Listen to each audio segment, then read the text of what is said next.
Let us continue our discussion about electoral politics. Hope you have completed the tasks given in the first session. What have we done in the last class?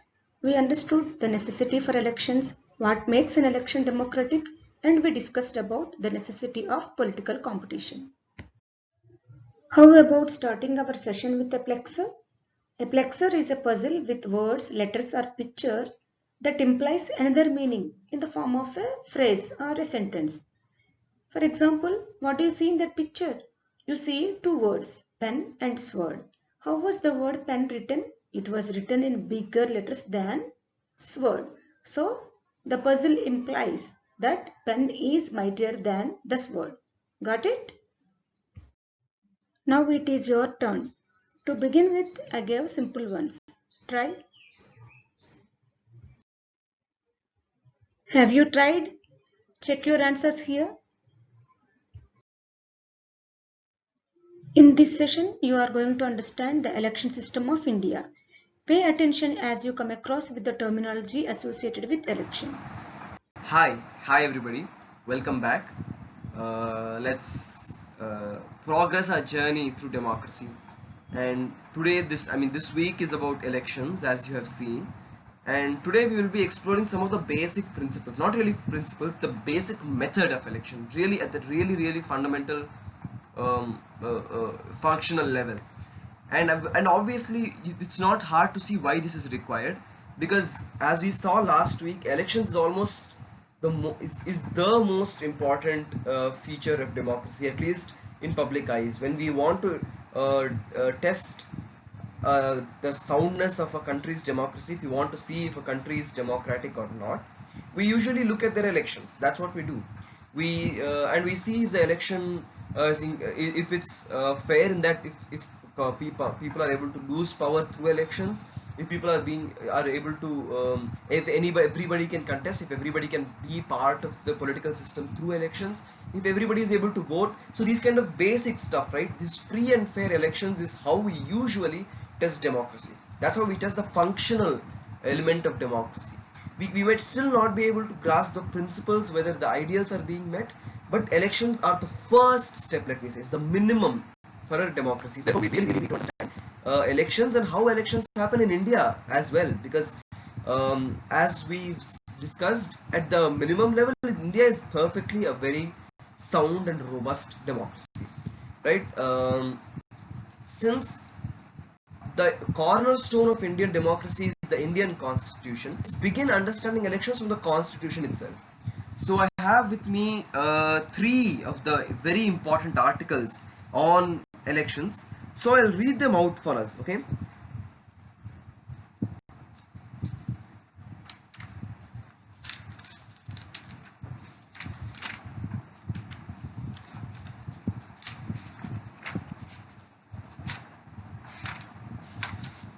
Yeah.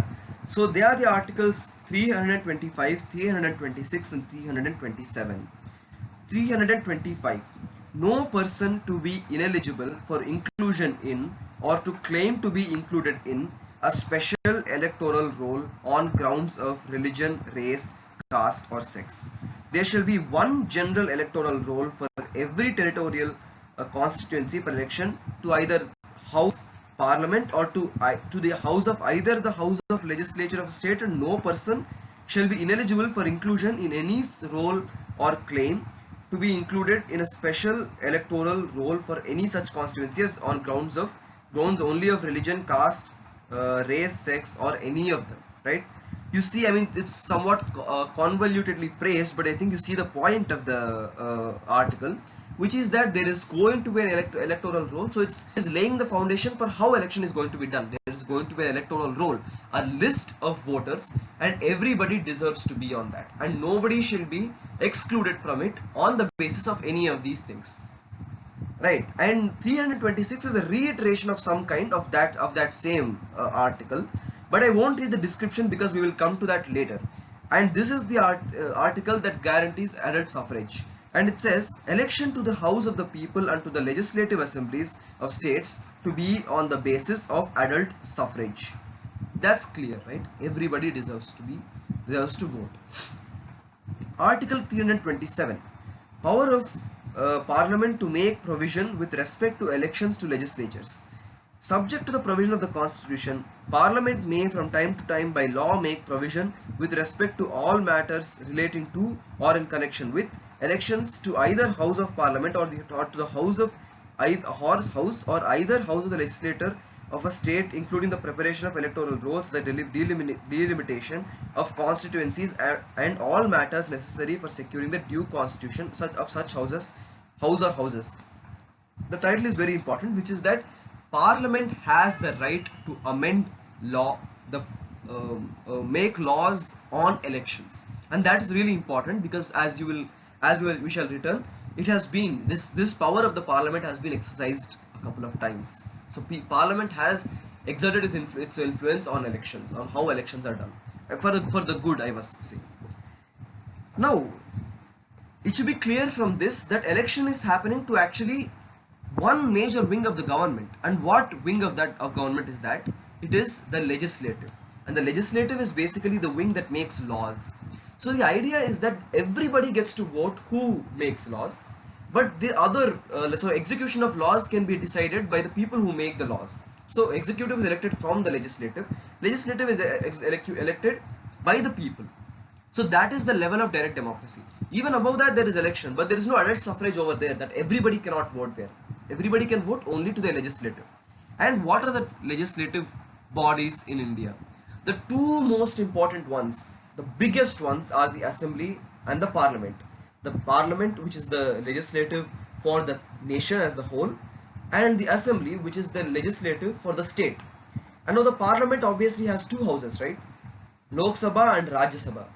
Similarly, the assemblies, the state legislatives, they can often have one or two houses depending on the state. So there are bicameral or two house legislatives, and there are unicameral or one house legislatives. And if there is a bicameral, it's called Legislative Assembly and Legislative Council. Otherwise, there's just the Legislative Assembly. And there is a constitution article on the qualifications for the assembly MLAs as well as MPs, and the qualification is simple. It is that for the House of Commons and the Legislative Assembly, the minimum requirement is 25 years of age, while for Legislative Councils and Rajya Sabha, there is 30 years of age as requirements. And the people who contest for those or become MLAs and MPs should be voters. In the case of assembly, they should be voters in the state, and in the case of the nation, they should obviously be voters anywhere in India. So anybody can contest in any constituency as long as they're Indian citizens, right? Now, what is the procedure that is followed for people to be elected into the houses? That's obviously the elections, right? And there are two elections that happen in India, two major waves of elections. One is the general elections, and the other is the assembly elections. Assembly elections, obviously the parties in the state contest for the election. The parties that are active in the state, those can be national parties, some of the national parties, and some of the state parties, if there are state parties, contest in that. And in the assembly national elections, it's a more long, it happens over weeks, right? And in the first earlier stage, it used to happen over many months. I mean, even now it happens over like 6-7 weeks, which is more than 2 months sometimes. Sometimes it may stretch over 2 months, but earlier it happened almost over 6. It was very, very long process. But it might be interesting for you all to note that when elections as an institution was first established, they happened at once. So the first election in India was in 1951, right? So all the state assemblies actually started at 1951, and some of them finished in 1951 itself, and some of them finished in 1952. So the governments were formed in 1951 or 1952. So it happened together with the parliament. And again, the next elections in India were in 1957, right? And again, then too, there were the elections happened along with the general election. So general election and assembly would happen and this by and large this continued through the 1960s as well. Even through 1960s, most states were having elections along with the national elections. But a huge break occurred in 1970. So 1967, an election occurred, and 5 years later, which means 1972, an election was supposed to happen, but the Prime Minister then, Indira Gandhi, declared early elections to prove her strength because she had already lost many states in 1967. She wanted to see how strong she was, so she called for early elections in the national level, and many states refused to comply. Many states said, no, you can have an early election, but we are going to complete our term. And since then, elections have become split. So since then, we have started having separate election seasons, separate general elections and separate assembly elections. But some states to this day continue to have elections along with the national level. And now let's look at the concept of nomination. So what is nomination? Nomination is the procedure by which a person can get approved to participate in elections. And again, anybody can anybody can be a nominee. So even if you don't, you don't need to be part of a party. You can just go file a nomination, right? But often people go through parties because because often when voters are looking at candidates, they are looking at the candidate. If he has already worked, they're looking at his previous track record, and they're looking at the party he's contesting from.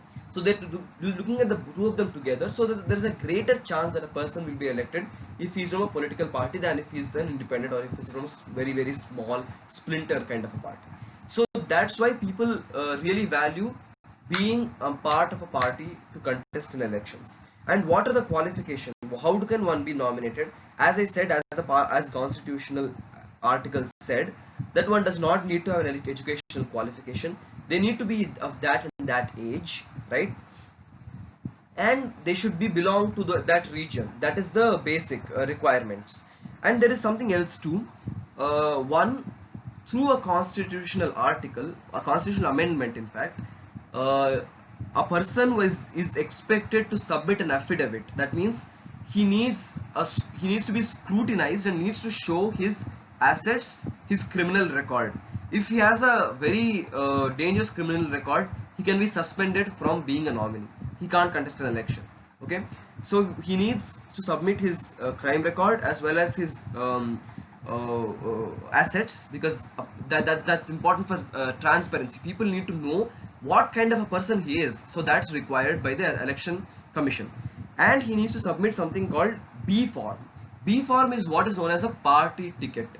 So there is a party chooses to endorse one candidate from the party to contest in a constitutionally choose one person officially to represent it in a constituency. And that is the way it does is called a B form. It's a sheet in which the party president signs. So let's say it's a regional party, like let's say TRS in Telangana, it's a regional party. So in which case the president of TRS, who is KCR, will sign on those how many hundreds of forms, some whatever 100 or 200 plus forms, and those are called the party tickets. Then that person has the approval of the party president to contest from that specific constituency. And in the case of non-party, that's not required at all, right? And if anybody else from that party wants to contest, he cannot represent that party, because if he does not have the B form, in which case he has to contest as an independent, he has to contest separately, right? That is the procedure for nomination. And in the case of especially political parties, when a person is filing a nomination, he's expected to have 10 people from that constituency with him. You see the difference, right? So when let's say I want to, so I belong to this assembly constituency known as Serlingampalli. The neighboring constituency is called Kukatpalli. Now if I want to, I can, being a voter from Serlingampalli, I can contest in Kukatpalli, but the people who come with me, supporting me during the nomination, have to be voters from Kukatpalli, to show that there are people who might actually vote for him from that constituency. You see the logic there.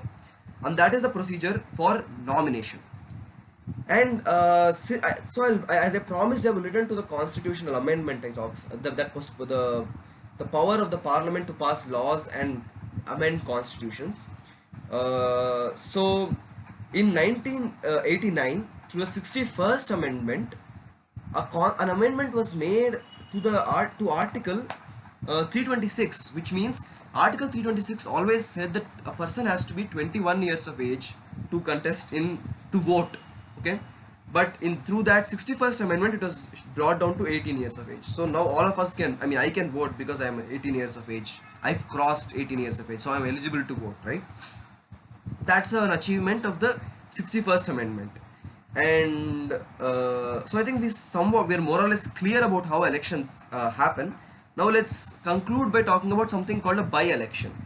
A by-election is an election in the middle of a term, but it does not occur across the board. So if it's the by-election is a term used to refer to that election that happens for one constituency or a couple of constituencies when that space is vacant. If somebody dies, let's say that assembly, that MLA or MP dies, or if for some reason that person is suspended from the party, or the person is terminated from the assembly or the parliament itself for various reasons, which we will discuss later perhaps, or you can go to the internet and search that. Then that if that is vacated, then that space becomes vacant, and for that constituency in specific another election, fresh election is done, and that's called a by-election. And again, that by-election does not mean it has to have a full term. So if, let's say, if there is a 2014 to 2019 is the term of the assembly, if a by-election is happening in 2018, that doesn't mean that person is going to continue to 2023. He has to stop at 2019 itself. So it is just to fill that gap before the completion of the term of the house, that is assembly or the parliament. And okay, that was all I had planned for today's class. Please, I hope this was clear. If it wasn't, please make notes and let me know in the let the teacher know, or let me know about your issues, and if you disagree, we can discuss that as well. Thank you. As you are aware, our videos precede tasks. So what are you supposed to do? Class task and evening task, both of them are designed based on the video. Go through the task. If you have any question, any query, any doubt, note it down, and during Google Meet, get it clarified. 10 seconds of cool down.